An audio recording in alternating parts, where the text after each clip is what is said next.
Merkezi hükümete bağlı Hotan Eğitim Bürosu 1 Haziran'da bölgedeki okul yaşında olmayan Uygur Türk'ü çocukların yatılı anaokullarında tutulduklarını inkar eden bir basın toplantısı düzenledi.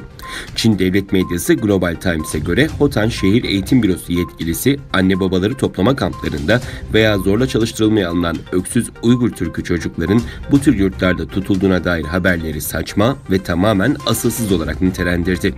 Oysa ABD'nin en etkili araştırma enstitülerinden biri olan Randi tarafından bu yıl Mayıs ayında yayınlanan bir raporda uydu görüntüleriyle sabit Hotan şehri etrafında 20'den fazla çocuk kampının olduğu raporlanmıştı. Çin hükümetince 2017'de başlatılan büyük ölçekli keyfi tutuklamalar sonucu 3 milyondan fazla Uygur ve başka Müslümanlar ceza kamplarına kapatılıp çok sayıda insan hapis cezasına maruz kalmıştı ve bu olay on binlerce Uygur çocuğun bakıcısız kalmasına neden olmuştu.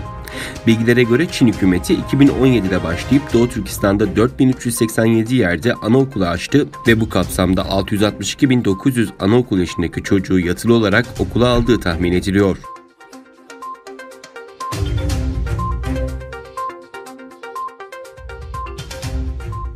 Uygur İnsan Hakları Yasa Tasarısı resmi olarak 2 Haziran Salı günü ABD Kongresi'nden Başkan Trump'ın yasayı imzalaması için Beyaz Saray'a gönderildi.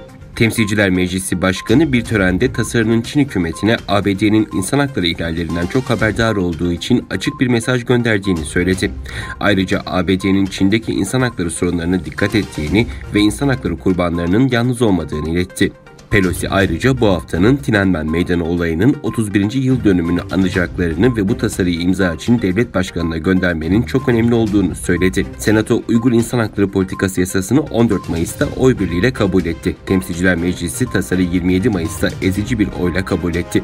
Tasarı parlamentonun her iki kanadı tarafından onaylandıktan sonra Başkan Trump'ın 10 gün içinde tasarıyı imzalaması veya veto etmesi gerekiyor. Aksi takdirde tasarı otomatik olarak yasalaşacak.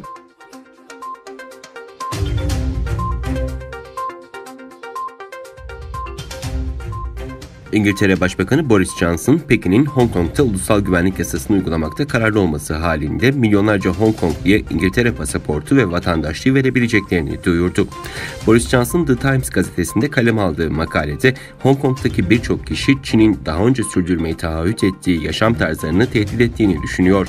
Eğer Çinli yetkililer bu yolda devam ederlerse ve bu insanların korkularını haklı çıkarırsa İngiltere bu olanları görmezlikten gelemez. Aksine yükümlülüklerimizi yerine getirir ve bir alternatif sunarız dedi. Hong Kong'da yaklaşık 350.000 kişi ulusal deniz aşırı pasaportuna sahip. İngiltere'nin üzerinde çalıştığı düzenlemeyle 2,5 milyon Hong Konglunun da bu belgeden istifade edebileceği tahmin ediliyor.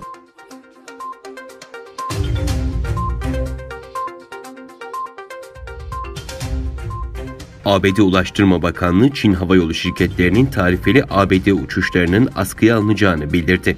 Bakanlıktan yapılan açıklamada Çin yönetiminin ABD havayolu şirketlerinin ülkeye uçuşlarına devam etmesine izin vermemesi üzerine söz konusu kararın alındığı vurgulandı. Açıklamada Çin havayolu şirketlerinin ABD'ye veya ABD'den olan tarifeli yolcu uçuşlarının 16 Haziran'dan itibaren geçerli olmak üzere askıya alınacağı kaydedildi.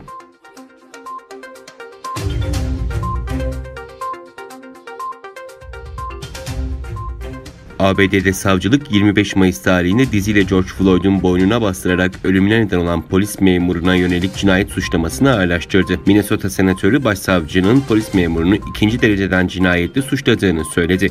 Polis memuru daha önce 3. dereceden cinayetle suçlanıyordu. Böylece polis memurunun suçlu bulunması halinde 40 yıla kadar hapis cezasıyla cezalandırılması mümkün hale geldi. Savcılık diğer 3 polise de cinayete yardım suçlaması yöneltti.